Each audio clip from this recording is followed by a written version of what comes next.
Jangan lupa untuk subscribe dan nyalakan lonceng notifikasinya.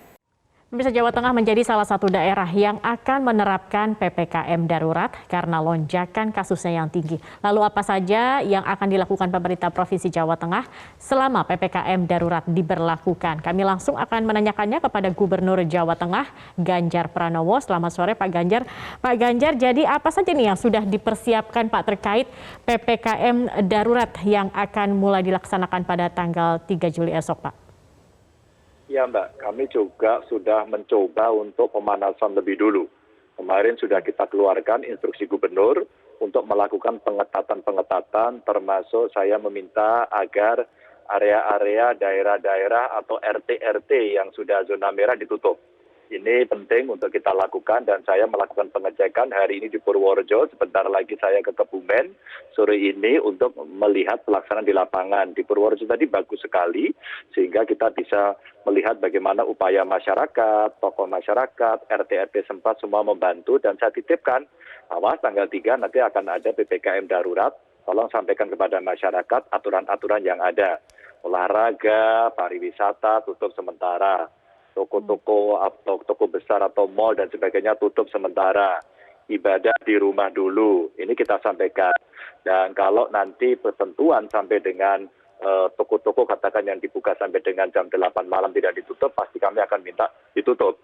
Dan ini ketentuan-ketentuan yang masyarakat mesti paham, tapi masyarakat nggak perlu panik, ya, nggak perlu panik.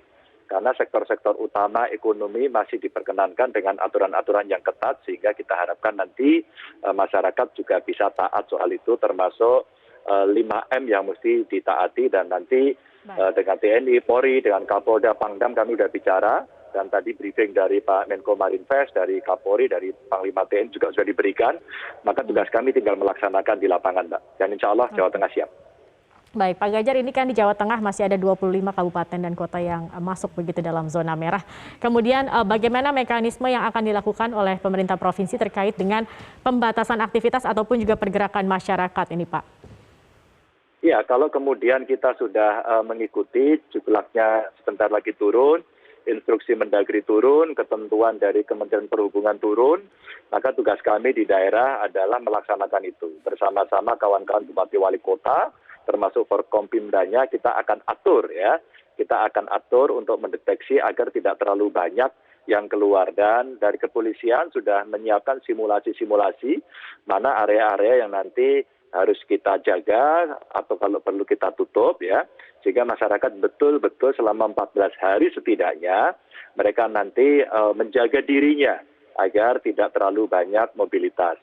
Sekalian dengan TNI Polri kita akan bekerja sama untuk melakukan patroli-patroli dan sekaligus operasi justisi.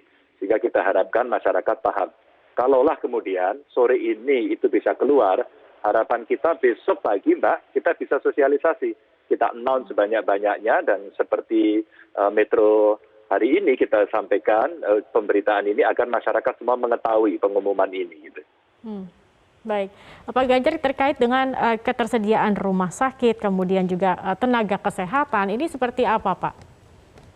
Ya, ini pertanyaan bagus. Memang bor kita tinggi Mbak ya, sudah di atas 80%. Maka kalau kita melihat kondisi seperti itu, saya tadi ngecek di Rumah Sakit Purworejo, sore ini nanti di Rumah Sakit Kebumen, rata-rata mereka sudah siap untuk menambah tempat tidur. Ada dua yang mereka perlu dukungan, yaitu SDM dan yang kedua oksigen. Alhamdulillah soal oksigen tadi sudah dirapatkan dengan pusat, kita bareng-bareng, dengan perusahaan juga udah bareng-bareng. Insya Allah dalam 2 hari ini akan mulai bisa kita kendalikan karena pasokan akan cukup. Tinggal kita berbicara bagaimana percepatan delivery-nya. Untuk SDM kemarin sudah kita uji coba Mbak, modelnya kalau beberapa rumah sakit itu kekurangan tenaga dokter katakan atau dokter ahli, kita bisa gunakan telemedicine. Dari FK Undip alumninya atau dari Fakultas Kedokteran UGM, para alumninya juga kita ajak untuk bareng-bareng ini memonitor ini, memantau ini, membantu ini. Sehingga telemedicine bisa kita gunakan. Namun demikian, kita juga coba kerjasama dengan ID, dengan Persatuan Perawat, PPNI, lalu dengan versi rumah sakit dan perguruan tinggi untuk menyiapkan mahasiswa-mahasiswa semester akhir. Memang soal ini kita butuh regulasi untuk sedikit dilakukan relaksasi, dan kami sudah menyampaikan kepada Pak Menteri Kesehatan, mudah-mudahan nanti dengan Menteri Pendidikan bisa dikoordinasikan, sehingga kondisi darurat terkait dengan SDM ini akan bisa memenuhi kebutuhan dan mengcover seluruh penambahan rasio-rasio bed dengan SDM-nya.